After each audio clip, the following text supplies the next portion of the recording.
Hello everyone. Today we will discuss the utmost important topic hypothesis testing. तो हमने hypothesis बनाना सीख लिया, हमने लेवल ऑफ सिग्निफिकेंस का टॉपिक सीख लिया। अब हम सीखने जा रहे हैं हाइपोथेसिस कैसे टेस्ट की जाती है। तो हाइपोथेसिस टेस्ट हमारे चाहे पैरामीट्रिक टेस्ट हो चाहे नॉन पैरामीट्रिक टेस्ट हो, उनके लिए कैसे करते हैं वो देखना है। पहली बात आती है कि व्हाट इज पैरामीट्रिक और नॉन पैरामीट्रिक। पैरामीट्रिक टेस्ट मतलब ऐसे टेस्ट जिनको उस डेटा पे लगाया जा सके जो नॉर्मली डिस्ट्रीब्यूटेड हो। नॉर्मली डिस्ट्रीब्यूटेड का मतलब ऐसे डेटा जिनके अंदर आपको अभी आप समझ लीजिए कि नॉर्मली डिस्ट्रीब्यूटेड डेटा के ऊपर जो भी टेस्ट लगाए जाते हैं उन्हें कहते हैं पैरामीट्रिक। और जिनके ऊपर नॉर्मल डिस्ट्रीब्यूशन नहीं होता है, जो डेटा नॉर्मली डिस्ट्रीब्यूटेड नहीं है, वो कहलाता है नॉन पैरामीट्रिक। नॉर्मली डिस्ट्रीब्यूटेड का मतलब हमने आपको एक कर्व बताया था जिसमें नॉर्मल डिस्ट्रीब्यूशन था, जिसमें mean equal to mode equal to median हुआ करता था। उसको हम लोग नॉर्मल डिस्ट्रीब्यूटेड कर्व बोलते थे। और उससे लेफ्ट साइड या राइट साइड अगर वो कर्व झुक जाता था तो उसको हम स्क्यूनेस बोलते थे। तो अगर जो सिमेट्रिक कर्व निकलता था, बेल शेप कर्व, उसी को नॉर्मल कर्व कहते थे। तो अगर कोई मेरा डेटा सेट है, उसको अगर मैं फ्रीक्वेंसी प्लॉट करूं और वो एक परफेक्ट नॉर्मल कर्व, एक सिमेट्रिक कर्व बने जिसका mean equal to mode equal to median हो, उसको बोलेंगे हम पैरामीट्रिक डेटा, उसे बोलेंगे नॉर्मल डेटा। और उस नॉर्मल डेटा पे बनाई गई कोई भी हाइपोथेसिस को अगर मैं टेस्ट करना चाहूंगा, तो उसके लिए मुझे जो भी फॉर्मूला, जो भी मेथड लगाना होगा, वो कहलाएगा पैरामेट्रिक टेस्ट। अब अगर मेरे पास कोई ऐसा डेटा सेट है जिसका अगर मैं फ्रीक्वेंसी प्लॉट बनाऊं तो वो स्क्यूड फ्रीक्वेंसी प्लॉट बनता है, नॉर्मल डिस्ट्रीब्यूशन कर्व नहीं बनता है, स्क्यू कर्व बनता है। तो वो डेटा कहलाता है नॉन नॉर्मल डेटा। अब नॉन नॉर्मल डेटा पे बनी हुई कोई भी हाइपोथेसिस होगी, उसको जब हम टेस्ट करेंगे तो उसके लिए लगेगा जो भी मेथड, उसको कहा जाएगा नॉन पैरामेट्रिक टेस्ट। तो ये तो हुआ कि अगर मेरा डेटा नॉर्मली डिस्ट्रीब्यूटेड है तो हम पैरामीट्रिक टेस्ट लगाएंगे, और अगर वो नॉट नॉर्मल है, वो नॉर्मली डिस्ट्रीब्यूटेड नहीं है, तो हम नॉन पैरामीट्रिक टेस्ट लगाएंगे। ठीक। हाइपोथेसिस को टेस्ट करने का जो एक स्टैंडर्ड प्रोसीजर है वो इस फ्लो चार्ट से समझा जा सकता है कि हमारा सबसे पहला काम है कि आप नल और अल्टरनेट हाइपोथेसिस बनाइए। एक बार आपने नल और अल्टरनेट हाइपोथेसिस बना ली, उसके बाद आप उसके ऊपर एप्रोप्रिएट टेस्ट चेक सेट करते हैं। ये जो एप्रोप्रिएट टेस्ट सेलेक्ट करना है, यही है कि हमको उसके अंदर पैरामीट्रिक लगाना है या नॉन पैरामीट्रिक। तो जैसे ही मैंने डेटा हाइपोथेसिस बनाई, तो मुझे हाइपोथेसिस से समझ में आ जाता है कि इसके ऊपर जेड टेस्ट, टी टेस्ट लगेगा या इसके ऊपर काई स्क्वायर टेस्ट लगेगा। वहां से पैरामीट्रिक और नॉन पैरामीट्रिक आइडेंटिफाई होता है। अभी फिलहाल ये समझ के चलिए। वंस ये हो जाता है तो स्टेप नंबर 3 में हम चूज करते हैं लेवल ऑफ सिग्निफिकेंस। ये मैंने आपको एक डिटेल वीडियो में एक्सप्लेन किया था कि मतलब हम ये चेक करते हैं कि हम कितने परसेंट एरर रख सकते हैं। हम 5% एरर रख सकते हैं, 10% एरर हो सकती है, या 1% एरर हो सकती है। उसके ऊपर ही हम पूरी हाइपोथेसिस टेस्टिंग करेंगे। तो यहाँ पे हम एक लेवल ऑफ सिग्निफिकेंस चेक करते हैं। तो सपोज करिए मैंने कहा कि मेरी जो नल हाइपोथेसिस और अल्टरनेट हाइपोथेसिस है उसको मैं जेड टेस्ट के थ्रू टेस्ट करूंगा at 5% level of significance. Third step हो गया। चौथे स्टेप में क्या करना पड़ेगा कि मैं उस टेस्ट का, सपोज करो मैंने यहाँ पे डिसाइड किया स्टेप नंबर 2 में कि मैं जेड टेस्ट लगाऊंगा, तो जेड टेस्ट का फॉर्मूला मैं यूज करूंगा। आपने ने जो डेटा कलेक्ट किया है उस डेटा के बेसिस पे मैं उस जेड टेस्ट के ऊपर वो वैल्यूज रखूंगा, और वहां से मुझे टीएस कैल मिल जाएगा, मतलब एक कैलकुलेटेड टीएस वैल्यू मिल जाएगी, टेस्ट स्टैटिस्टिक्स की कैलकुलेटेड वैल्यू मिलेगी। स्टेप 5 में हम क्या करेंगे, उस कैलकुलेटेड वैल्यू को कंपेयर करेंगे क्रिटिकल वैल्यू से। किसकी? जेड टेस्ट की ये कैलकुलेटेड वैल्यू है, और जेड टेस्ट की हमने इस लेवल ऑफ सिग्निफिकेंस पे क्रिटिकल वैल्यू होती है जो स्टैंडर्ड वैल्यूज है जो टेबल में दी होती है। उस टेबल वैल्यू से हम इस कैलकुलेटेड वैल्यू को कंपेयर करते हैं। कंपेयर करने से पता चलता है कि हमको अपनी नल हाइपोथेसिस को एक्सेप्ट करना है या रिजेक्ट करना है। इसको आगे हम डिटेल में पढ़ेंगे कि कैसे ये डिसाइड होगा। बट कंपेयर करना है हमको क्रिटिकल वैल्यू को किससे, कैलकुलेटेड वैल्यू से। तो हमने टीएस कैल जो फॉर्मूला लगा के निकाली, और टीएस क्रिटिकल जो हमको टेबल वैल्यू मिली है, इन दोनों को कंपेयर किया। कोई वैल्यू बड़ी होगी, कोई वैल्यू छोटी होगी, और उसके बेसिस पर डिसाइड होगा कि हमको एक्सेप्ट करना है या रिजेक्ट करना है नल हाइपोथेसिस को। और एक बार हाइपोथेसिस एक्सेप्ट या रिजेक्ट हो गई, उसके बेसिस पे हम एक मार्केटिंग का कंक्लूजन निकाल सकते हैं, मतलब डिसीजन निकाल सकते हैं। ये है बेसिक प्रोसीजर हाइपोथेसिस टेस्टिंग का, जो आपको याद रखना है। ये 8 स्टेप्स आपको याद रखने हैं फ्लो चार्ट के। स्टेप 1 जो था वो था हाइपोथेसिस फॉर्मुलेशन। तो हमने आपको डिटेल में बता रखा है कि नल हाइपोथेसिस और अल्टरनेट हाइपोथेसिस बनाई जाती है। तो कोई भी मेरे पास न्यूमेरिकल होगा, उसमें हम सबसे पहले क्या करेंगे, उसकी नल हाइपोथेसिस या अल्टरनेट हाइपोथेसिस बनाएंगे। नल हाइपोथेसिस 3 तरीके से बन सकती है, हम लेस देन ग्रेटर देन बना सकते हैं या इक्वल टू बना सकते हैं। तो अगर हम इक्वल टू की बनाते हैं तो उसे नल हाइपो नॉन डायरेक्शनल बोलते हैं और टू टेल टेस्ट बोलते हैं उसके लिए रिक्वायर्ड। और अगर वो लेस देन और ग्रेटर देन की हाइपोथेसिस बनती है तो उसको हम लोग डायरेक्शनल हाइपोथेसिस बोलते हैं, ये वन टेल टेस्ट की रिक्वायरमेंट होती है। इतना कॉन्सेप्ट आप समझ के रखिएगा। देन कम्स नल हाइपोथेसिस, ये एग्जांपल दिए हैं कि इसकी नल हाइपोथेसिस क्या होगी। जैसे अगर लाइफस्टाइल की बात करें तो नल हाइपोथेसिस बना सकते हैं। हमने बताया था कि नल हाइपोथेसिस जब भी बनती है उसमें does not improve, no impact, no influence, no change, इस तरीके के शब्द यूज होते हैं, तो उससे बनती है नल हाइपोथेसिस। और इसके कॉरेस्पॉन्डिंग जो अल्टरनेट बनेगी वो क्या होगी, ये डज नॉट वर्ड हटा दीजिए। तो अगर नल हाइपोथेसिस बनी है sleeping for 8 hour does not improve productivity levels during the day, तो इसकी ऑल्टरनेट बन जाएगी sleeping for 8 hours improve productivity levels during the day. हम डज नॉट वर्ड हटा देंगे। अगर नल हाइपोथेसिस ये है कि investing in future mutual fund does not provide higher returns, तो मेरी जो ऑल्टरनेट बनेगी वो बनेगी investing in mutual fund provide higher returns than saving accounts. इस तरीके से हम बनाते हैं नल और ऑल्टरनेट हाइपोथेसिस। तो ये है स्टेप नंबर 1। ये कुछ और एग्जांपल्स है, पढ़ के रखिएगा। फिर आता है कि अब सेकंड स्टेप आता है कि हमको करना है एप्रोप्रिएट टेस्ट सेलेक्ट। तो मैंने बताया था कि जो टेस्ट स्टैटिस्टिक्स है जिसके थ्रू हम हाइपोथेसिस को टेस्ट करेंगे उसी को बोलते हैं टेस्ट स्टैटिस्टिक, उसी को बोलते हैं टेस्टिंग का मेथड। तो ये दो तरीके के होते हैं, test of association, test of difference. या तो हम दो वेरिएबल्स के एसोसिएशन की बात करते हैं या दो वेरिएबल्स के डिफरेंस की बात करते हैं, यही होता है बेसिक। तो टेस्ट स्टैटिस्टिक्स में ये वो सारे मेथड्स हैं जो हमें समझने हैं। दो तरीके के टेस्ट होते हैं, पैरामेट्रिक और नॉन पैरामेट्रिक। अगर मेरा डेटा नॉर्मल डिस्ट्रीब्यूटेड है उसे हम मेट्रिक डेटा बोलते हैं, उस पे लगता है पैरामेट्रिक टेस्ट। और अगर मेरा डेटा नॉट नॉर्मल है, नॉर्मल नहीं है, स्क्यूड डेटा है, तो उसको बोलते हैं नॉन मैट्रिक डेटा और उसके ऊपर लगता है non parametric test. Parametric test दो तरीके के होते हैं, one sample two sample. One sample two sample मतलब जैसे कि अगर मैं आपको फीवर हुआ है और मैं एक बार आपसे रीडिंग लेके चला जाऊं, उसे बोलेंगे वन सैंपल। पर मैंने आपका एक बार जब आपको फीवर हुआ मैंने आपका मीटर की रीडिंग ली, उसके बाद मैंने आपको मेडिसिन दी, मेडिसिन देने के 3 घंटे बाद मैंने आके फिर थर्मोमीटर से आपकी रीडिंग दी। अब मैंने एक ही व्यक्ति से दो सैंपल कलेक्ट किए, इसे बोला जाएगा टू सैंपल टेस्ट। तो मैं केवल एक बार रीडिंग लूं, वन सैंपल टेस्ट, और मैं दो बार डेटा कलेक्ट करूं तो उसे बोलेंगे टू सैंपल टेस्ट। दो बार रीडिंग लेने में दो तरीके हैं कि मैंने दो अलग अलग लोगों से अगर थर्मोमीटर की रीडिंग ली तो इंडिपेंडेंट हो जाएगा, और एक ही व्यक्ति से अगर मैंने दो बार रीडिंग ली तो उसे पेयर्ड कहेंगे। तो अगर मैंने डेटा कलेक्ट किया है एक ही व्यक्ति से, मतलब एक ही पॉपुलेशन से एक बार डेटा कलेक्ट किया तो वन सैंपल, दो बार डेटा कलेक्ट किया है टू सैंपल। दो बार डेटा कलेक्ट करने के भी दो तरीके होते हैं, एक ही व्यक्ति से दो बार डेटा कलेक्ट किया है या दो अलग अलग व्यक्ति से डेटा कलेक्ट किया है। तो मेरे पास दो डेटा आए, या तो दो अलग अलग लोगों से आए या एक ही लोगों से मैंने दो बार डेटा कलेक्ट किया। इस तरीके से इसको वन सैंपल टी सैंपल कहते हैं। इन टेस्ट का नाम याद रखिएगा। पैरामेट्रिक में टी टेस्ट जेड टेस्ट भी आता है, इंडिपेंडेंट में भी टी टेस्ट जेड टेस्ट लगता है, और पेयर्ड में पेयर्ड टी टेस्ट लगता है।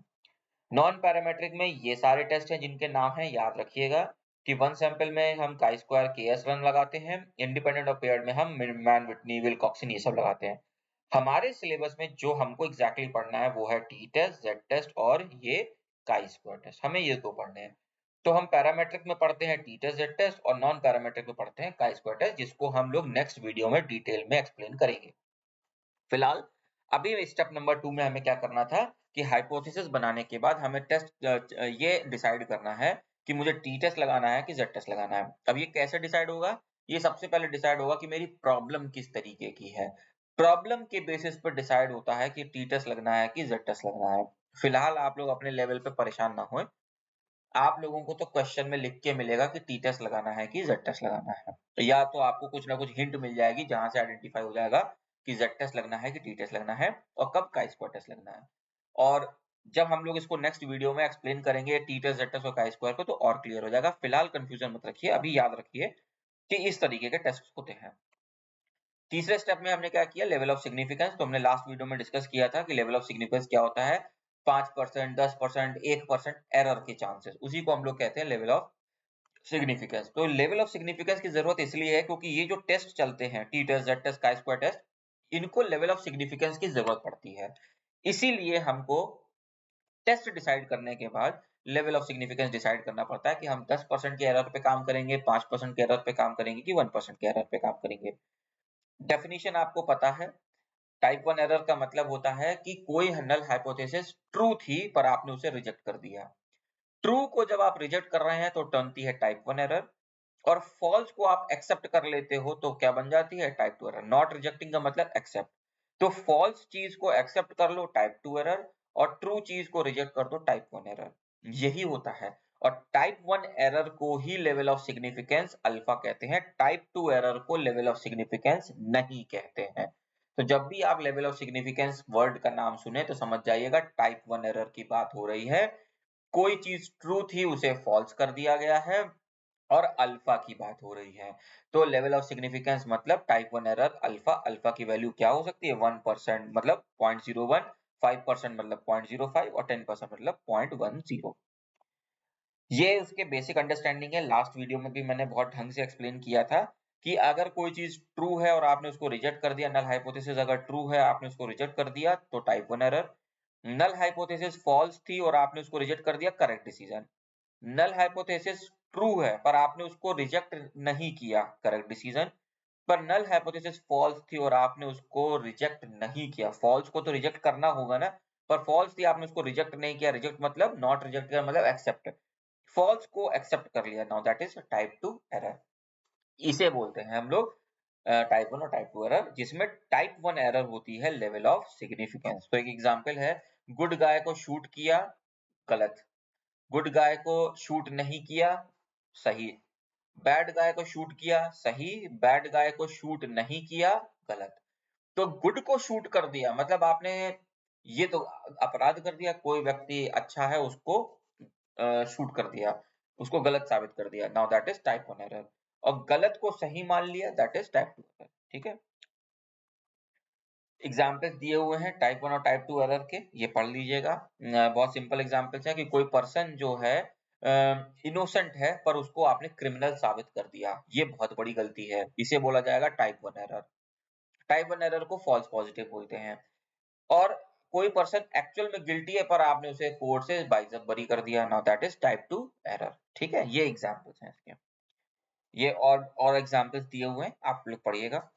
देन कम्स हमने स्टेप नंबर 1 में क्या किया कि पहले आइडेंटिफाई किया नल हाइपोथेसिस और अल्टरनेट।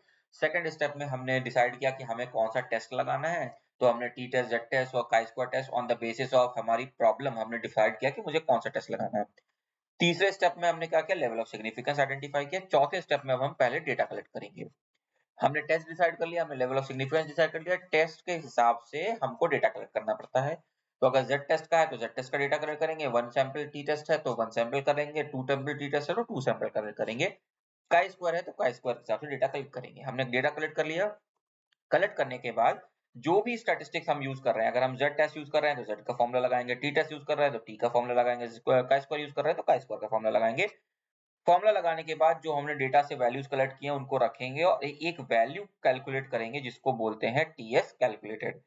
या तो इसको जैसे यहाँ पे जेड टेस्ट का एग्जांपल दिया है तो जेड टेस्ट के इस वैल्यू को बोलेंगे या तो जेड स्कोर बोल लीजिए या इसको टीएस कैल बोल लीजिए। हमको ये कैलकुलेटेड वैल्यू निकालनी है। इसी को हम जेड स्कोर भी बोल सकते हैं, टी स्कोर भी बोल सकते हैं, काई स्क्वायर बोल सकते हैं। अगर टी टेस्ट लगाते तो टी स्कोर हो जाता, काई स्क्वायर लगाते तो काई स्क्वायर स्कोर हो जाता, और अगर जेड टेस्ट लगाया तो जेड स्कोर हो गया। इसी को हम लोग बोलते हैं टीएस कैलकुलेटेड। पांचवें स्टेप में हमें क्या करना है कि हमको क्रिटिकल वैल्यू आइडेंटिफाई करनी है। अब हमने यहाँ पे एग्जांपल दिया है जेड टेस्ट का, तो जेड टेस्ट की क्रिटिकल वैल्यू हमको टेबल से मिलती है, स्टैंडर्ड वैल्यूज हैं, कांस्टेंट वैल्यूज हैं। तो हमने जो लेवल ऑफ सिग्निफिकेंस डिसाइड किया है, सपोज करिए मैं 5% लेवल ऑफ सिग्निफिकेंस को डिसाइड करके चला था स्टेप नंबर 2 में, तो 5% लेवल ऑफ सिग्निफिकेंस पे मुझे डिसाइड करना होगा कि मैं वन टेल टेस्ट पे काम कर रहा हूँ या टू टेल टेस्ट पे। वन टेल टेस्ट पे काम करते हैं 5% पे तो z की वैल्यू आती है 1.645, और टू टेल टेस्ट पे काम करते हैं तो वैल्यू आती है प्लस माइनस 1.96। ये स्टैंडर्ड वैल्यू है, आपको परेशान होने की जरूरत नहीं है, क्वेश्चन में ऑटोमेटिकली लिखी मिलेगी। ठीक है, और वहीं से अपने आप समझ में आ जाएगा कि हमको वन अगर जैसी भी वैल्यू दी है, जैसे आपको ये कुछ स्टैंडर्ड वैल्यू है याद रखिए, आपको 5% पे जैसे 1.645 मिल जाए समझ जाइएगा ये किसको लिखा गया है, वन टेल टेस्ट। तो हाइपोथेसिस कौन सी बनानी है? वन टेल टेस्ट की बनानी है। अगर अल्फा की वैल्यू दी हुई है z equal two plus minus 1.96, तो समझ जाइए कि हाइपोथेसिस कौन सी बनानी है, टू टेल टेस्ट की हाइपोथेसिस बनानी है। ये वैल्यूज आपको क्वेश्चन में लिखी लिखाई मिलेंगी, आपको इसके बारे में चिंता करने की जरूरत नहीं है। तो ये जो वैल्यूज हैं 1.645, 1.96, इन्हें बोलते हैं हम लोग क्रिटिकल वैल्यूज। क्या बोलते हैं? Critical value, TSCR। तो पहले हमने TS कैलकुलेटेड किया और टेबल से हमने निकाल लिया TSCR। हमको लेवल ऑफ सिग्निफिकेंस के बेसिस पर TSCR पता चल गया। अगला काम हमें क्या करना है, ये टी टेस्ट के लिए दी हुई है, ये जेड टेस्ट के लिए वैल्यूज हैं, ये टी टेस्ट के लिए वैल्यूज हैं कि 1%, 5%, ये 0.01% है, ये 1% है, ये 5% है।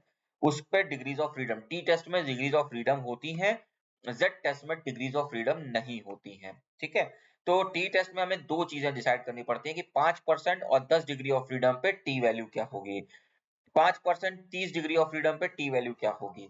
तो आपको यहाँ भी चिंता नहीं करनी है, अगर टी टेस्ट पर क्वेश्चन आएगा तो क्वेश्चन की लाइन में आपको अल्फा की वैल्यू, डिग्री ऑफ फ्रीडम और उसकी क्रिटिकल वैल्यू लिखी मिलेगी। आपको कोई भी चिंता नहीं करनी है। ठीक, अब आता है सेवंथ पॉइंट कि ये जो हमने TSCR निकाला और यहाँ से TS कैल निकाला, इनकी वैल्यूज के बेसिस पर डिसाइड करना है कि नल हाइपोथेसिस एक्सेप्ट होगी या रिजेक्ट होगी। तो रिजेक्शन और एक्सेप्टेंस को एक बार कॉन्सेप्ट को समझ लेते हैं। एक बेसिक नॉर्मल कर्व इसी तरीके का होता है। इस बेसिक नॉर्मल कर्व में ये जो वैल्यू होती है इस डायग्राम में, इसको हम लोग क्रिटिकल वैल्यू बोलते हैं। जो हमने क्रिटिकल वैल्यू अभी ये पीछे आइडेंटिफाई की, नल हाइपोथेसिस मतलब जब हम नॉर्मल कर्व बनाते हैं, उस नॉर्मल कर्व में ये वैल्यूज इसी तरीके से कहीं पे भी ऐसे ड्रॉ करते हैं, तो उसे बोलते हैं क्रिटिकल वैल्यू। इस क्रिटिकल वैल्यू से राइट हैंड साइड का जो भी रीजन होता है, राइट हैंड साइड मतलब क्रिटिकल वैल्यू से बड़ी कोई भी वैल्यू होगी, वो इस रेड रीजन में आती है और उसको इस नॉर्मल कर्व का बोलते हैं रिजेक्शन रीजन।